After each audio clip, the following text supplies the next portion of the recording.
بسم اللہ الرحمن الرحیم۔ حضرت روم رحمۃ اللہ علیہ کا ایک واقعہ، ایک بدعقیدہ شخص کی توبہ کا دلچسپ واقعہ۔ پرانے زمانے کی بات ہے کہ ایک شخص بدعقیدہ تھا۔ وہ یہ کہا کرتا تھا کہ بندہ مجبور محض ہے اور ذاتی طور پر اس کو کچھ اختیار نہیں، اس لیے خیر و شر کی کوئی ذمہ داری مجھ پر نہیں۔ ایک دن یہ لوگوں نے ایک باغ میں پہنچا اور باغ کے مالک کی اجازت کے بغیر خوب پھل توڑ کر کھائے۔ مالک نے کہا، اوئے چور کمینے، یہ کیا کر رہا ہے؟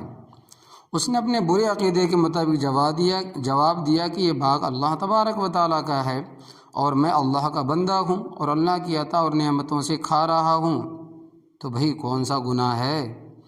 مالک نے اس کو پہلے درخت پر رسی سے باندھا اور ایک موٹا اور مضبوط ڈنڈا لے کر اس کی پیٹھ پر دے دناد رسید کرنا شروع کر دیا۔ اس نے کہا کہ اے ظالم، مجھ پر بے گناہ کی اس بری طرح کیوں پٹائی کر رہا ہے؟ اللہ سے شرم کر۔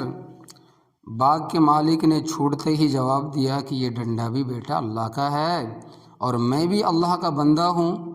جو دوسرے بندوں کی پٹائی اچھی طرح کر رہا ہے، مجھے کچھ اختیار نہیں، میں بھی مجبور ہوں، میرا ڈنڈا بھی بیٹا مجبور ہے۔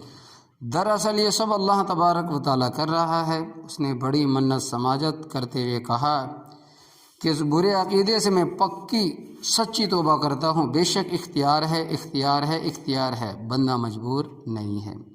مذکورہ بالا واقعہ سے حاصل ہونے والا سبق، اس واقعے سے معلوم ہوا کہ بندہ کبھی وعظ و نصیحت سے حق بات قبول نہیں کرتا تو پھر اللہ تبارک و تعالیٰ کی جانب سے اس پر کبھی ایسی آفت اور مصیبت مسلط ہو جاتی ہے جس سے اس کا دماغ سیدھا ہو جاتا ہے اور اس میں صحیح اور حق بات قبول کرنے کی صلاحیت پیدا ہو جاتی ہے۔ جیسے بیماری کا علاج دوا اور غذا سے نہیں ہوتا، بلکہ کبھی کبھی آپریشن کے ذریعے سے بھی شفا حاصل ہوتی ہے جو اس کے بغیر ممکن نہیں تھی۔ اللہ اعلم۔